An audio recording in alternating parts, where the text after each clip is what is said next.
Bonjour à tous et à toutes, bienvenue sur cette vidéo pour installer les commandes au volant sur un autoradio aftermarket sur un Subaru Forester de SG de 2005. Avec donc, on peut voir les commandes qui sont relativement simples, il y a 6 boutons, couper le son, monter, baisser, le changement hop là, de mode, musique précédente ou enfin fonction suivante, fonction précédente, donc ça peut être la musique, ça peut être autre chose. Pour cela, on va au préalable démonter l'autoradio. Alors ça, je ne vais pas vous le montrer, il y a largement assez de vidéos sur YouTube qui vous expliquent ça, mais qui s'arrêtent là. On enlève donc le harnais principal, donc c'est le faisceau principal, pardon.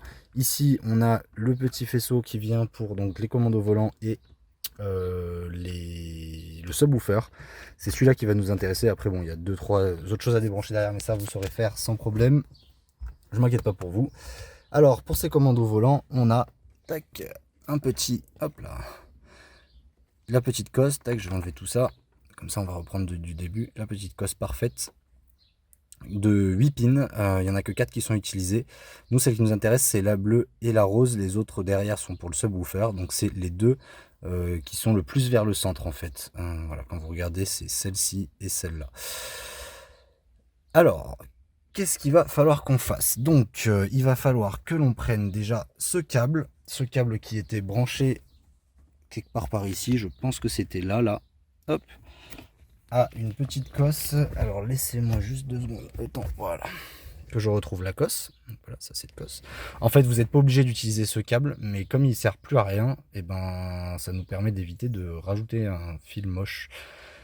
Donc, on se sert de ça, même si c'est moche. Ça existe déjà, donc autant se servir de l'existant. Tac, on n'est pas obligé de la... Si, on est obligé de la couper. On coupe cette petite bacosse, du coup. Ça reste relativement facile à remettre en place si jamais on a besoin de retourner à l'origine, même si vu l'autoradio que c'est, je pense qu'en 2023, c'est largement dépassé.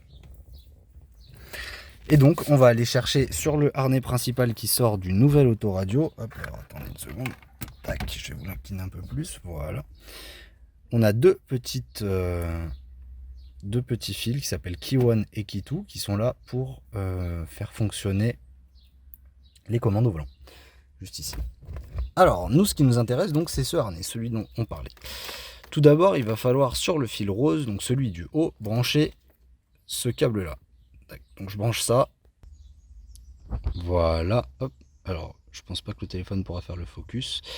Donc, elle est branchée sur celle-ci, donc sur la rose.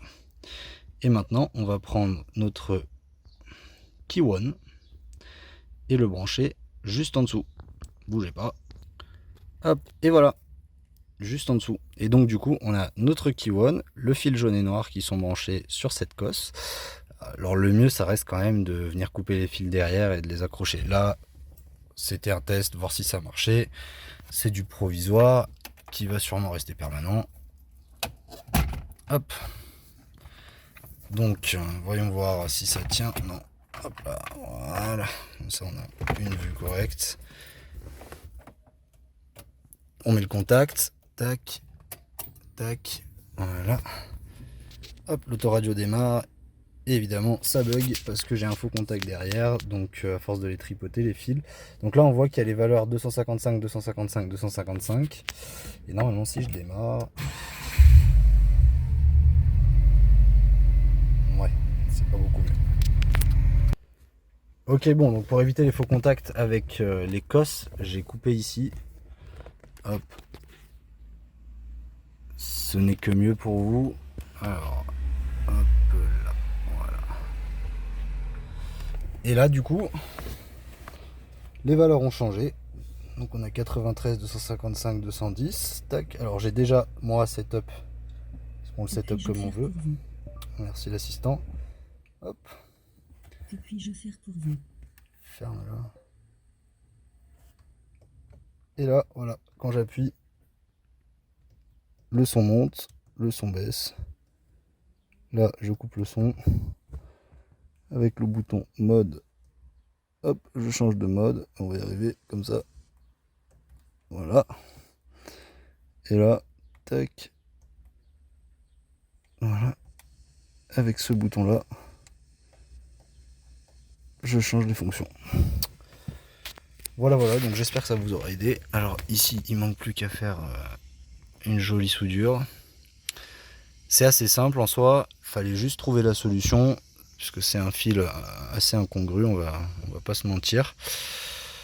Donc voilà l'installation terminée, hop, on a coupé les deux câbles, Kiwan au bleu, the ground au rose. Elle va pas tarder à sauter parce que je vais faire pareil pour le subwoofer. On va voir comment ça fonctionne. Je sais pas trop pour l'instant. Et normalement, maintenant, tac. S'il veut bien. Voilà, merci.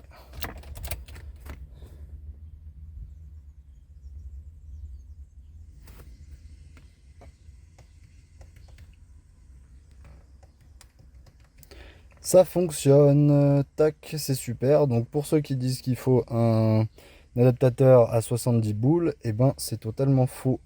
Donc hop là, vous avez ici des valeurs. Si vous échangez, si vous mettez Key2 qui est branché à rien du coup, mais si vous mettez Key2 à la place de Key1, donc l'autre orange de câble, ce sera celle-ci qui sera en 255, celles qui sont notées avec des valeurs différentes de 255, et celles qui sont avec ces valeurs-là en 255. En fait, on inverse tout. Voilà, donc c'était une astuce qui a été donnée par un membre du forum subaruforester.org. Je le remercie parce que je crois que je suis pas le seul à chercher la solution, et j'espère que ça en aidera plus d'un. Voilà, merci à tous, bonne journée, au revoir.